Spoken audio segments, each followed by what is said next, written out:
What's up, guys? We're back. Episode 13, the Enlisted Real Estate Podcast. We got the big dog, Brian Baker. I am Richie Fortunato. And we have probably one of our favorite people of all time, Miss Dana Wheaton. Hi.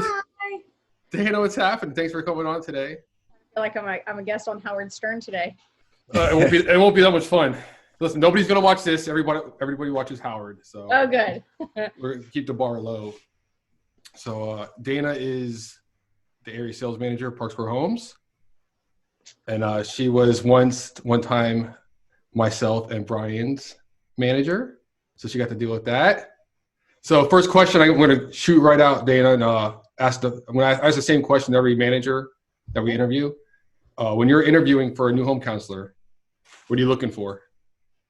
I'm looking for an energy. I'm looking for that fire in the belly, as they say. That's a common analogy here in new home building. I think people can talk the talk, but there's an energy, and I think that's a trait that can't be taught. So I'm always looking for that. I'm often looking for experience. I think this is a hard business to break into if you're, if you have no experience in this industry. And I think oftentimes it's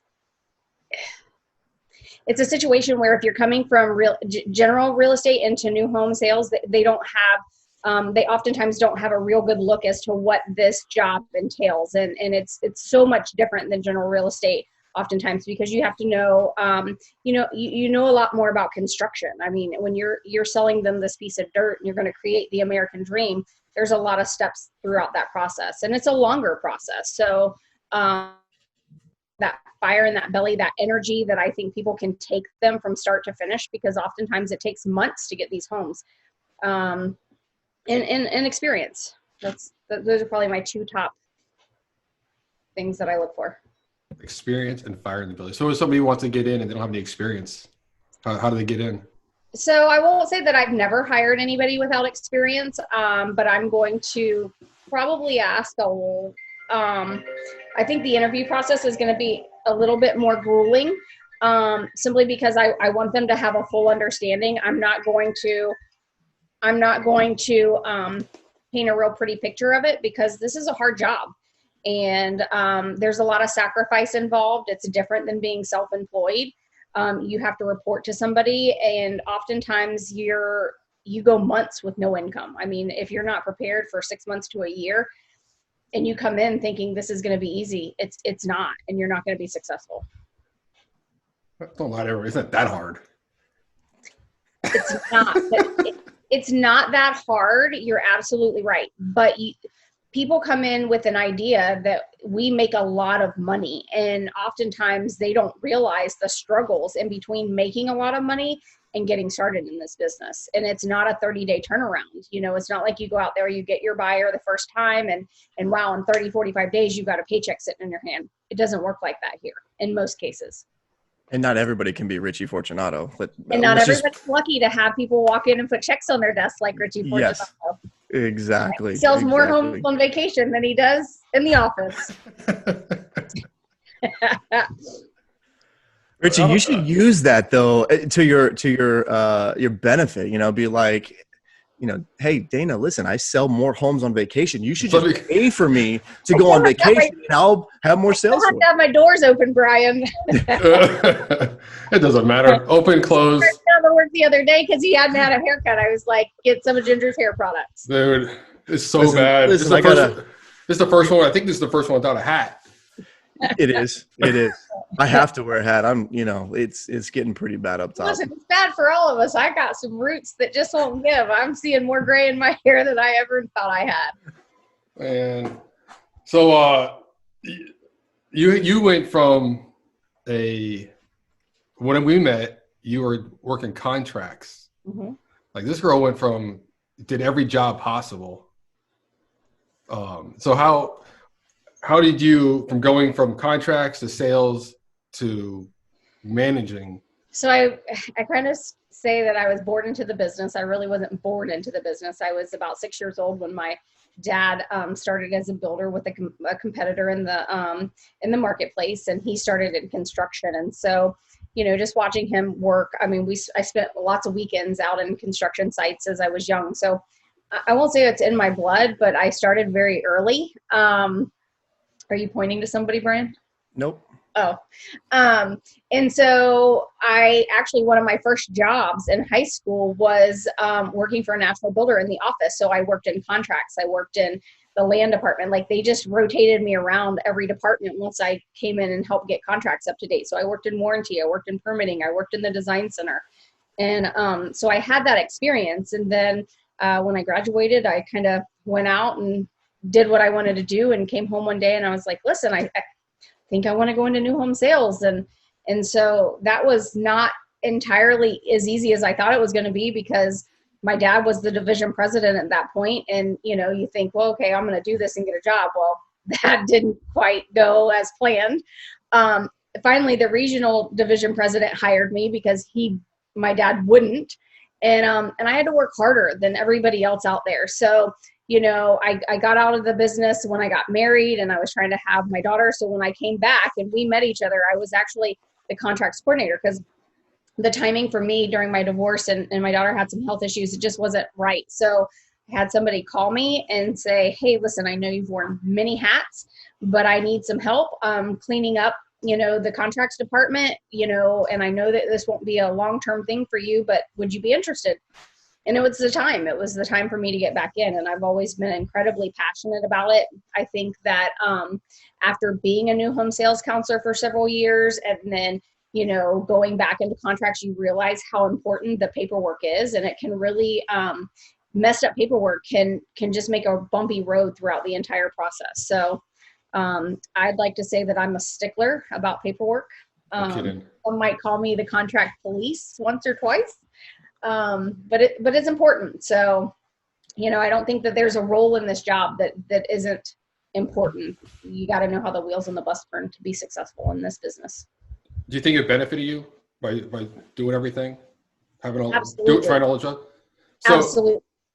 So one thing we talked about before on this is in new home sales, there's not much training, right? You go through the paperwork and it's 2 months and you go shadow people and it's like, good luck. But there's no training on anything really. So you think that, they'll ever get to a point where when you hire somebody, they have to actually sit at the different jobs? If I was running my own business, I would say absolutely. I think the hard part is oftentimes we get busy in the grand scheme of things. And, just because I train well doesn't mean somebody else trains well. You may have an incredible builder out there, the best builder out there, and he's just a terrible trainer. You know what I mean? And so I don't think it's always guaranteed that you're going to have somebody who really trains you. In fact, I know when I was getting started, before I was offered a job, my dad told me, he's like, listen, you're a smart girl. So I kept my previous job for an entire year, and I would go out into every sales center for a weekend and I would shadow them. And he was like, you're going to figure out the good salespeople. You're going to figure out the bad salespeople. You're going to figure out the good traits. You're going to figure out the bad traits.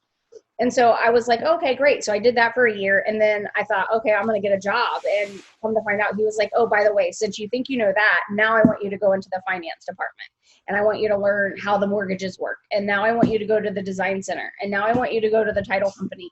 So I literally, there's so many branches from start to finish in this. It wasn't like just working in the office. Once I decided to go into sales, it was like a whole nother part of the business that I had no idea that I needed to learn. So yeah, I think that it was incredibly helpful because as you're taking through, some people people that have never purchased a home before, they know nothing. They don't know anything. And you have to do a lot of hand holding.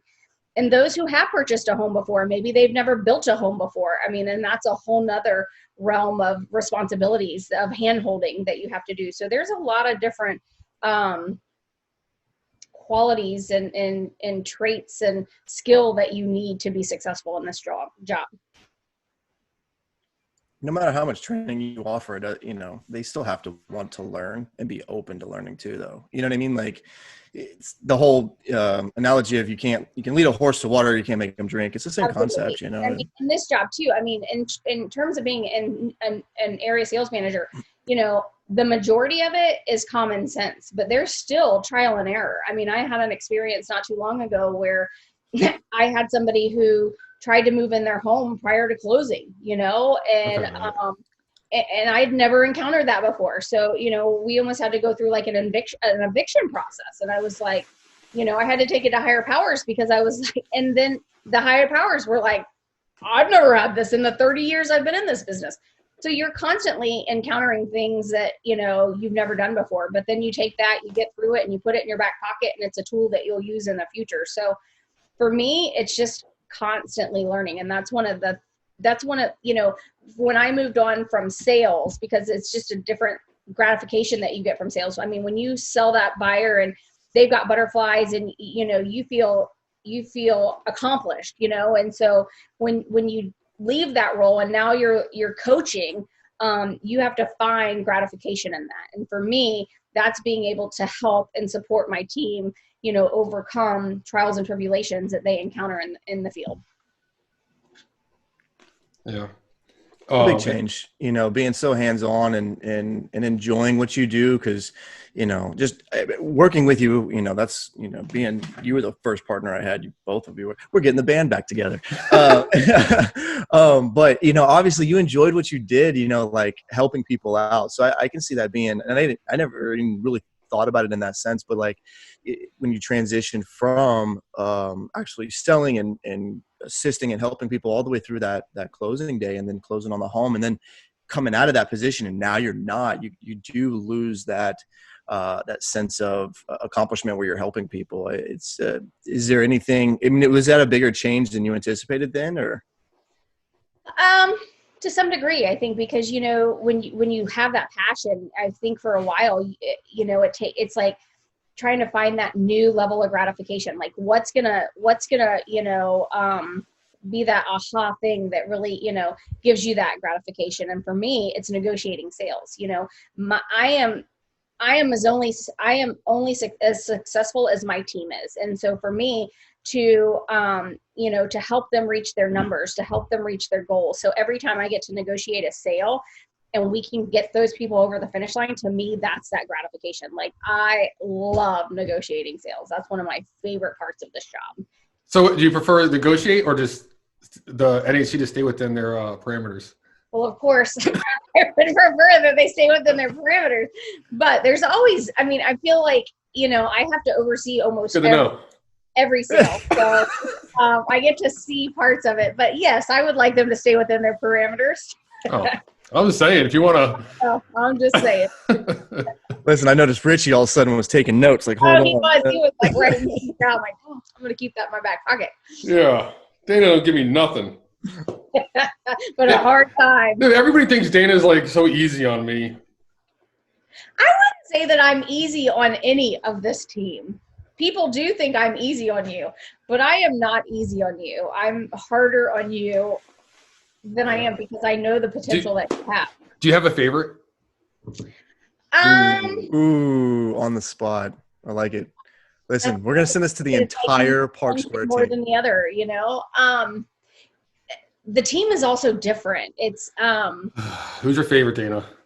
I would say yes. I have sales counselors that I am that are easier to work with, that are less maintenance, and they take on more responsibility. They do, so you tend to gravitate toward those people. Do I have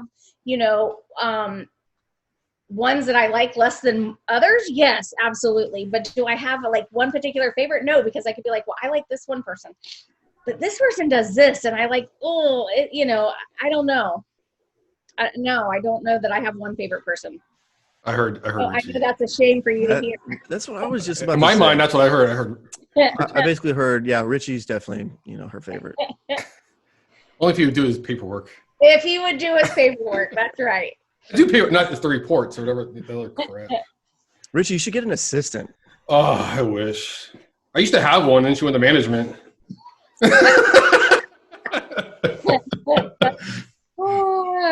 What was that like? Was it hard going from partners to managing people, like your peers?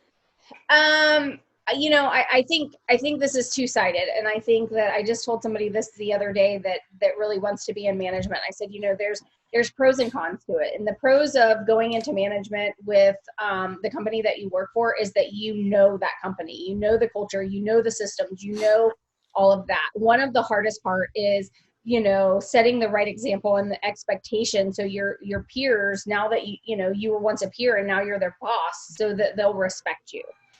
And that is oftentimes the most challenging part, because you see people that move into management at different levels in their career. So there's oftentimes where you have, even for myself, where you're managing somebody who has years and years more experience in this business than I do, right? So for me, it's not really, one, I don't ever consider myself a boss. I consider myself a coach or a leader. But for me, at that point, I'm not really, I want to develop that rapport with them to see what kind of makes them tick. And if it's, sometimes they need coaching. I'm not afraid to have a stern conversation if that's what needs to happen. But if they're good at what they do, sometimes they just need that support, So for me, it's just figuring out, what it is that makes them tick so that they'll continue to be successful. And I think over time, if they know, like, okay, she's not going to mess with me, or, she's there when I need her, or, she meets my needs, then I think over time that there is a respect level. But there are times that's not easy to do. It definitely takes work, and you definitely sometimes have to put your who you are as a person aside to kind of chameleon who they are, and how, so that you can figure out how to make them tick, because that's what's going to make them successful. And ultimately that's my success. Do you have I can't just boss everybody around like I did you and Brian. I mean, if so, my job would be super easy, but not everybody listens quite the way you two do. Hey, we listened. Listen, I'm taking that as a compliment right now. Listen, me and Brian together, you guys don't have to worry about anything. We're a great team. We have, I think about that oftentimes. There's a lot of drama that goes into the role. When you're a sales manager, you see a lot of things behind the scenes. And I think as a sales counselor, you don't realize how much drama. I mean, it's like, it's like dealing with a bunch of middle schoolers. And so I look at that, and we had such a great partnership, and our community was so successful because the atmosphere, I mean, we were competitive with each other in the fact that we wanted to beat each other in sales, but I don't think it was ever to the point that it was so competitive that there was tension involved, or that you could cut that with a knife. And I try to tell people that all the time. And, if you have a good relationship with your partner and the atmosphere is good, people will sense that. And, you may lose sales because you have a realtor who comes in and only wants to work with this person. And maybe it was your up. But if it's a good situation, I mean, somebody else is going to walk through that door and they're going to buy because that energy is so good. And you just overall, you will turn that around and make more money by doing it that way than being competitive and cutthroat. Yep. But when you get a bad partner, I mean, there's a reason why a lot of these people are so cutthroat, and it doesn't have to be that way. You're actually making it worse for yourself. We just talked about this on the last episode. Yeah. I've been lucky. I haven't had very many. I don't think I've ever had a bad partner. You're easy to work with. I mean, you're fair and you're easy to work with. And I think that makes a difference. But you have some people, I mean, there's some sales counselors out there that just come in with such egos. And, sometimes that's a disadvantage to you. You need to have a little bit of humble pie in this business, because no matter how good you are, you may be really good in one community and terrible in another community. You know what I mean? And so I just, at that point, you need to be open, because people can help you. People can guide you. It goes back to if you want that, and so it can be a really good industry to work in, and you can make a lot of friends, and you can be really successful, or it can be really challenging and not so pretty. So how do you feel about competitive sales floors versus, like the shared? I mean, that was part of that conversation on the last episode, and just thinking about the high school drama that you mentioned, like how much of that is caused just because it's a competitive floor, and then what's the negative impact or outcome from that? I mean, so I am a fan of a shared floor. Some people aren't. I think that if you have two strong salespeople, it can be incredibly successful. Like before you joined us, and it was just me and Richie, I think we wanted to be a shared floor because, he had strengths that I didn't, and I had strengths that he didn't. And, together that makes a really powerful team. And so I think if you have two people that hold their weight, even though maybe the weights, balanced out in different areas, then it can be completely successful. I think if you have somebody who's a weaker link, then maybe it's not the best. I think if you're trying to see who are really strong sales counselors, then a competitive floor is definitely the way to go.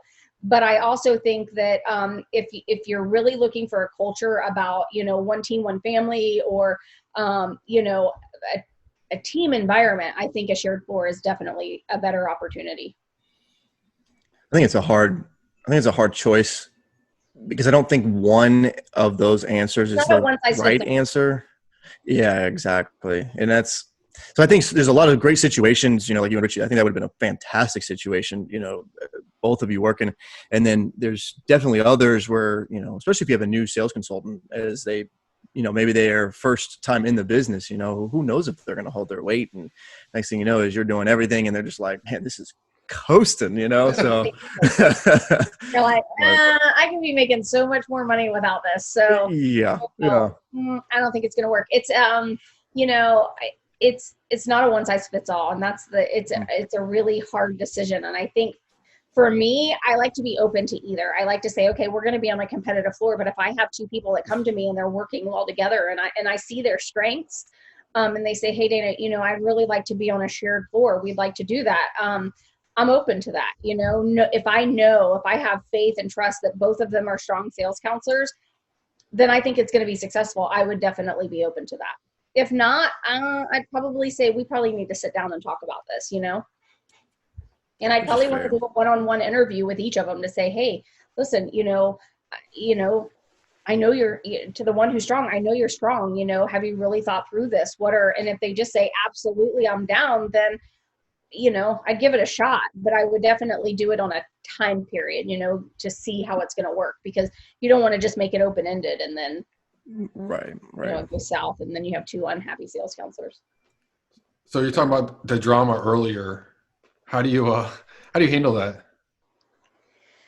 Well, if you have any stories recently. Like Richie's over here fishing. Come on, let's pull when I was in sales, I had a partner, and literally, if I didn't think I was going to lose my job or go to jail, I'm pretty certain I would have probably beat them up. Like, it was bad. I could not stand that person. So, but I hope that we're all adults, and and that you're in a professional environment, you can act like adults. And a lot of times that's what I say to my sales counselors. Before they go onto the sales floor and they're getting a partner, I say to them, the best thing you can do is sit down with your partner and have a very open and honest conversation about, here's what my expectations are, here's how I work, here are the things that make me tick, here are the things that drive me crazy, and work it out between you two. So if there is a situation that arises, that hopefully you two can deal with it on your own. I mean, if you can deal with it on your own, that's great. And, and I do try to be that person, that sounding board, because we all have bad days, we all have things that go on and we have bad days. And so, oftentimes I'll have a sales counselor call me and just, vent. And after they're done, they're just like, thank you. And so I give them that option. And my next question is, okay, how do you want to handle this? Is it something that you just want to vent? And, this is a confidential conversation. Is it something that you want me to get involved with? Or is it something that you want to try and handle on your own? And most of the time, I would say 90% of the time, they will handle it on their own. Every so often it continues to happen, and then I have to get involved, and I think what the outcome is depends upon what the scenario is as to why they can't get along. How often do you rotate, or are you changing like sales counselors. Those, yeah, you know, like like interchanging them between communities. I'm sure there's probably a portion of your thoughts are matchmaking, right? I mean, you want to put two people who compare together, but well, one of my interview questions is, and I think it takes people by surprise, is, you know, we spend more time with our partners in the sales office than, why are you smiling, Richie? You know this question. I think, well, I'm just thinking about when I interviewed for this job. So you spend more time with your sales counselor partner than you do your spouse, you know? And so no matter how much you love your spouse, there's still going to be things that drive you crazy, whether it's the fork hitting the teeth when you eat, or the fact that they're just a slob, or that they smack, or what, who knows, maybe they stink. I don't know. I don't know what you're talking about. One of the questions that I ask is, you know, there's always going to be something that's a trait that drives you crazy. What is that? You know, and it's funny to hear what people will say. What do they say? Answers are. Like, what's an answer? One time I got somebody who said, they sat there for a second. They're like, oh, you know, and a lot of times they give me the answer, you know, well, I adapt, and, you know, and I'm like, that's not what I'm looking for. You're not going to get out that easy. Like, there's something that drives you crazy. And so I had one person one time, and they're like, I think it would be cussing. And I'm like, oh. There's a lot of Don't work with Dana. You haven't been around this business very long, if that is bothersome to you. So it's really hard, you know. A lot of times it's organization. A lot of times it's being a team player, somebody who's lazy. What's yours? What's mine? Yeah. Somebody who's sneaky. I don't want to have to worry about on my day off that I have somebody coming in and trying to, you know, take my people, or somebody who's dishonest, you know. For me, that's really hard. Now, I'm one of those rule-abiding citizens that put in my ups and, you know, but there's always going to be that time that you get busy, and it's 8 o'clock at night, and you know, you're ready to go home and you don't get that person in. I mean, we've even had those situations, and it's like, what do you do? And so we were always able to work it out and be fair, and responsible people can do that, because again, what comes around goes around, but not everybody can do that, you know? So you kind of have to go with like the up system, you know, the computer system is king. If they're not in, sorry about your luck, you know. And sometimes it is that you have these people registered and they just weren't in the system. You know, to me, the smart thing would be to say, hey, Dana, you know, I had a situation and I had an up, and it was my up, but I didn't get them registered. And yet Brian, you know, they came in when I was off and Brian worked them, and we'd like to split the deal. Perfect. Sounds like a great plan. I'm glad you guys worked it out. Not too often have I had to get people in a situation, because if it comes to me, chances are I'm not going to give them a split. Right, Brian, what would yours be? I don't know. I was just thinking about that. I can tell you one thing that drives me crazy, working with people who just ask a question without trying to figure it out first. I cannot stand that. Did I like that. That's true. No. Right? How do you do this? Or what is this? Or, you know, I just can't. Just work it out first, and then if you can't figure it out, ask me. But Sneakiness, obviously. That stuff is obvious. I mean, it just changes the mindset, your attitude, you know, like your enjoyment for work. I mean, that changes everything, you know, when you're always thinking about that. You can't go on a vacation. You can't even have your day off, you know. I think that's the thing. I mean, you lose faith and you lose trust in that person, and then that's hard. You know, it's hard to have a partnership that way. Yeah. That's probably mine. I would say the lack of relationship and the trust, like that's a tough one, you know. I remember my interview when I came here, had an interview with you and Becky. Dana couldn't make it. She was out to be on the phone. She asked me one question. I don't even know what it was. Me? Yeah. And I said, I'm not answering this. I think that's hard. When managed a sales counselor before, or you've worked with them and they've been successful, for me, it's hard to come back in there and try and drill you with questions that I already know how you work. But I will say the longer I'm in this business, the more I'm realizing that sales counselors, just because they've been successful at one company for you, doesn't mean they're going to be successful at the other company. And I think that culture fit is really important. And so I have found that as I gain experience in this role and the longer I'm in it, I think for me, if I'm moving or if I have had a sales counselor that's worked underneath me and now they've called me and reached out and I'm willing to interview them, that culture fit, that's going to be my biggest probably focus, because I've seen multiple people just not be successful because it just wasn't a good culture fit. That's interesting. Who was the worst person you ever hired?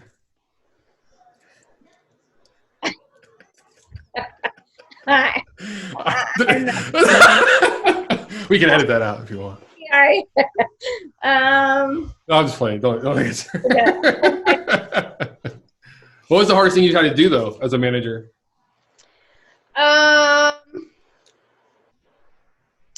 So the thing I like least is my Saturday morning motivations. That to me is just not, I have a hard time, putting things into words. I like to keep my team motivated, but sometimes I do it verbally instead of, on paper. So that's my least favorite thing. But the hardest thing I think is firing people. Sometimes it's the thing that I always have to remind myself is that as a sales manager, you become very close to these people. I mean, it's like working with a partner, right? Because I go in there on a weekly basis. I'm building that rapport. I now know about their family. I know about what's going on. And at the end of the day, it's a numbers game, right? So, here I know that, Joe Smith is going through a divorce and his numbers have gone down and he hasn't hit his goal in, 2 consecutive quarters. No matter how much I like him, at the end of the day, I'm still going to probably have to let him go. I mean, it's not a good fit at this point for us or for him. And I feel terrible because it's just a bad time in his life, So for me, that part, because you are emotionally attached to these people. And so anytime you have to go in and let somebody go is difficult. So is it the same in the manager world for you guys have goals? Yes. Because it seems like managers last a lot longer than salespeople.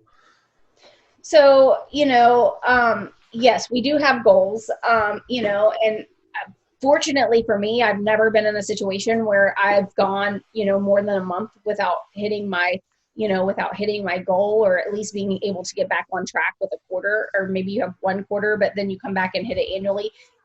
Yes, I think that it is easier because ours aren't strictly numbers driven. But at the end of the day, we still have, some accountability for hitting our numbers, and it's one thing if I have a sales count. So first and foremost, you got to look at it from different levels, right? Because, I now have a team. And so my numbers are divided by, a section. So for example, at Park Square, ours is based off of Caroline and I work together cumulatively, right? So as long as we both hit our numbers, we're in good shape. But you have to look at things because, is it just one salesperson and they're not producing month over month? Is there a shift in the marketplace that you're noticing? Like for me with Resort, is it something that I've done wrong? Is it, that I have the wrong person in place? Or, unfortunately with COVID-19, we've seen, the resort market kind of come to a halt for the time being. So, I think before I'm judged on that, you have to take a lot of different components into place. Whereas a sales counselor, it's more numbers driven. Does that make sense? Yeah. But I am held accountable for my team and their performance. And if if my entire team isn't performing, then there's probably a reason, and it probably is going to escalate to look at my performance. So how have you been consistent for so long? I would definitely say I'm a driver. There's no doubt about it. I am going to drive. I know, right? So I think that has something to do with it. And I try to practice what I preach. When I interview people and I bring them on, one of the things that I tell them is that, I eat, sleep, and breathe this job, and and my family is important and I love them, and I try to make a balance here, but it's very, very important to me. And I'm never going to ask you to do something that I'm not willing to do with you. And so I try to build that rapport that way. And I think that the more you can build your team up and they feel successful and they feel accomplished, the more they want to succeed for you as well. I think when you have a team and they believe in you, they want to perform. They don't want to let you down. And I'm just very, very grateful for that. And I attribute so much of that to my success. I think it's easier because, you've been there, done that, having so many different hats. You've done it all. You've been successful. I would imagine that would help. Yeah.